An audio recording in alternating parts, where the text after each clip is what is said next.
सभी भक्तों को श्री शिवाय नमस्तुभ्यम हर हर महादेव ओम नमः शिवाय। साल में केवल 3 ही बार ये मौका आता है। कौन सा मौका? जब आप ये उपाय कर सकते हो। और वो कौन सा उपाय? जो कि है बेलपत्र के कांटे वाला उपाय और साथ ही साथ में एक धतूरे वाला उपाय। अब ये तीन तीन मौके कौन से? पहले तो आप वो सुन लो। पहला मौका होता है महाशिवरात्रि। जो महाशिवरात्रि आती है, इस बार महाशिवरात्रि मार्च के महीने में आई थी, 7 मार्च को आई थी महाशिवरात्रि। तो उस महाशिवरात्रि के दिन ठीक दिन के 12 बजे ये उपाय करना होता है। बेलपत्र के 7 कांटे, आपकी कोई सी भी कामना हो, जीवन में कितना भी दुख हो, जीवन में कितनी भी तकलीफ चल रही हो, ये 3 दिन होते हैं बस जब बाबा शूल को धारण करते हैं, यानी कांटों को धारण करते हैं। क्योंकि बेलपत्री के वृक्ष में कांटे होते हैं और वो बेलपत्री का वृक्ष माता पार्वती के नयन अश्रुओं से प्रकट हुआ था। तो भगवान शंकर उस बेलपत्री के पत्ते के साथ में ये जो बेलपत्र के कांटे हैं, केवल साल में 3 घड़ी, 3 पहर, 3 नक्षत्र होते हैं जब ये कांटे भी स्वीकार करते हैं। पहला होता है महाशिवरात्रि, दूसरा जो होता है वैशाख महीने की प्रदोष। जो वैशाख महीना आता है, अब इस वैशाख महीने की दोनों प्रदोष को एक ही मान के ये दूसरा समय होता है जब महादेव को कांटे जो बेलपत्र के होते हैं और साथ में होता है एक धतूरा, ये धतूरा समर्पित किया जाता है। तीसरा जो घड़ी, नक्षत्र या पल होता है वो होता है सावन का सोमवार। और सावन का भी कौन सा सोमवार? दूसरा सोमवार। सावन का जो दूसरा सोमवार होता है, केवल और केवल इस दिन महादेव को ये बेलपत्र और 7 कांटे समर्पित किए जाते हैं। लेकिन ये सोमवार के दिन भी विशेष समय होता है और वो होता है रात्रि को 10 बजे से लेकर 12 बजे के बीच। ये जो समय होता है, केवल इसी समय में आप शिव मंदिर में या आपके घर पे जो शिवलिंग है उस पर बेलपत्र और ये 7 कांटे समर्पित कर सकते हो। तो अब देखो, प्रदोष पड़ रही है 5 मई के दिन। उस दिन प्रदोष काल में आपको ये उपाय करना है। करना कैसे आपको? सबसे पहले तो 7 कांटे ले लेने हैं। 7 कांटे लेने बेलपत्र के, और बेलपत्र के 7 कांटे और साथ में लेना है एक धतूरा। बेलपत्र के 7 कांटे और एक धतूरा लेकर आपके मन की जो कामना हो, आपके जीवन में जितने भी कांटे हों, जितने भी दुख हो, जितनी भी तकलीफ चल रही हो, जितने भी आपके जीवन में कांटे हो, या कोई भी ऐसी मनोकामना जो पूर्ण होने का नाम नहीं ले रही, आप कब से कर रहे हो, कब से उपाय कर रहे हो, फिर भी पूर्ण नहीं हो रही, तो उसके लिए आपको ये उपाय करना है। 7 कांटे और बेलपत्र अपने हाथ में रखना, दोनों को अपने हाथ में रखना। बाबा से आपकी कामना बोलना, बाबा से आपकी मनोकामना बोलना, और उस कामना और मनोकामना को बोलकर बाबा से प्रार्थना कर कर कि हे भोलेनाथ, मेरे जीवन के सभी कांटों को समाप्त कर दीजिए। वो बेलपत्र और कांटे एक साथ समर्पित करना शिवलिंग के ऊपर। शिवलिंग के ऊपर बेलपत्र और कांटे एक साथ समर्पित कर देना। 5 मई प्रदोष के दिन, जो कि वैशाख की पहली प्रदोष आ रही है, प्रदोष के दिन प्रदोष काल में। इस प्रकार से यदि आप प्रदोष काल में ये उपाय करके आते हो तो आपके जीवन के सारे कांटे समाप्त हो जाएंगे। दूसरा जो उपाय मैं बता रहा हूँ वो बता रहा हूँ जिन माताओं बहनों का रजस्वला धर्म बिल्कुल बंद है। रजस्वला धर्म बिल्कुल बंद है और वो चाहती हैं कि 10 से 15 दिनों के अंदर अंदर, 15 दिन के अंदर अंदर उनका रजस्वला धर्म चालू हो जाए, ठीक हो जाए, मतलब उनको रजस्वला धर्म फिर से आना शुरू हो जाए। उसके लिए भी आपको ये उपाय करना है प्रदोष के दिन। पहले तो प्रदोष के एक दिन पहले क्या करना है आपको? 4 मई के दिन सबसे पहले आधा लीटर या 1 लीटर सरसों के ऑयल की बोतल ले लेनी है। 1 लीटर, आधा लीटर, जितने की भी आपको लेनी है बोतल। अब उस आधा लीटर बोतल ही काफ़ी रहेगी, आधा लीटर की बोतल ले लेना आप सरसों के ऑयल की। अब इस बोतल को आपको लेके जाना है गौशाला में।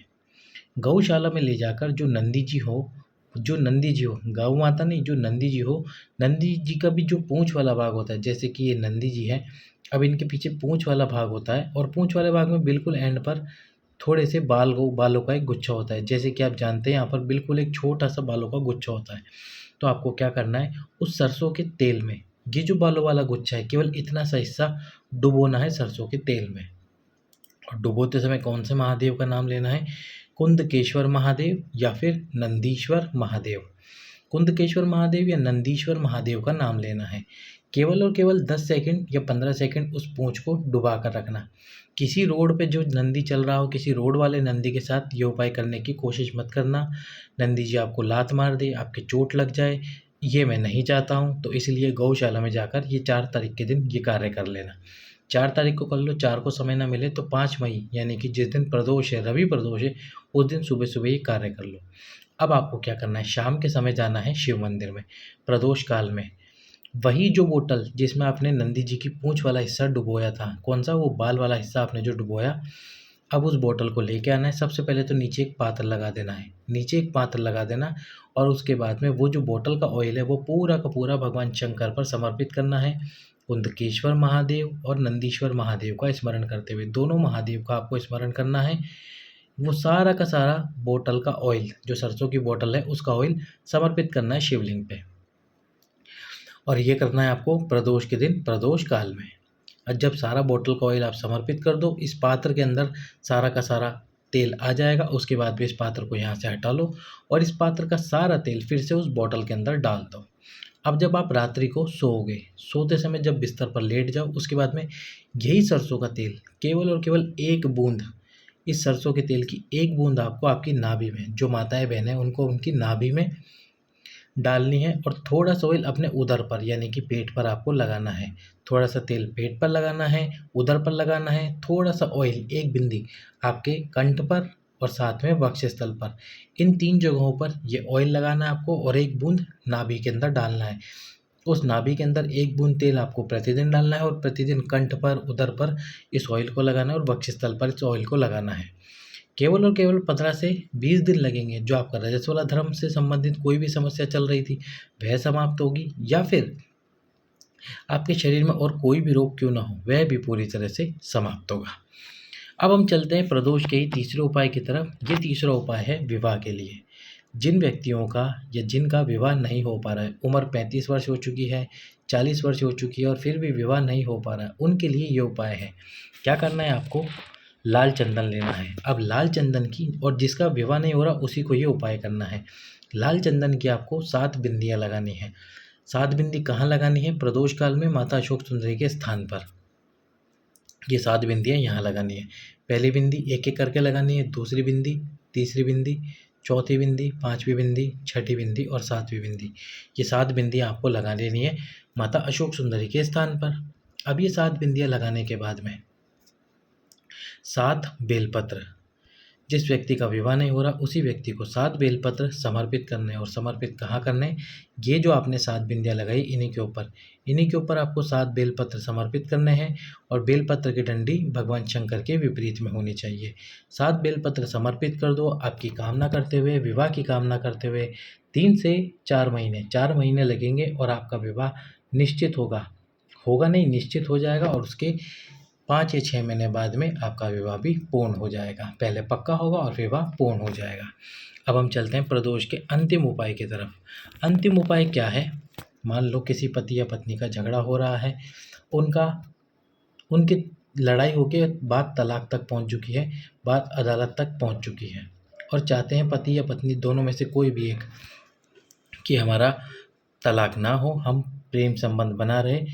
तो उसके लिए आपको प्रदोष के दिन ये जो पीछे वाला हिस्सा होता है शिवलिंग के पीछे की तरफ, यही हिस्से पर, इस हिस्से पर, और साथ में जहाँ पर ये शिवलिंग और माता आद्य शक्ति का मिलन स्थान है, कौन सा वाला, ये जो स्थान है, ये वाला जो स्थान है, इस स्थान पर आपको लाल चंदन का लेपन करना है। ये जो स्थान है, इस स्थान पर आपको लाल चंदन का लेपन करना है साथ में, और ये वाला जो स्थान है, इस स्थान पर आपको लाल चंदन का लेपन करना है।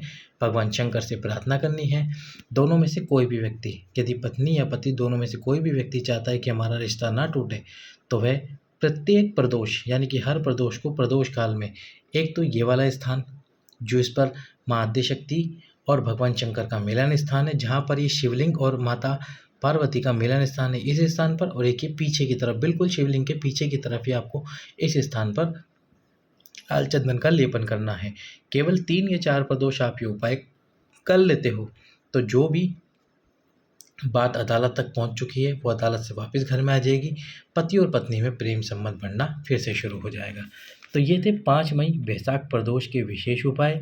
सभी भक्तों को श्री शिवाय नमस्तुभ्यम।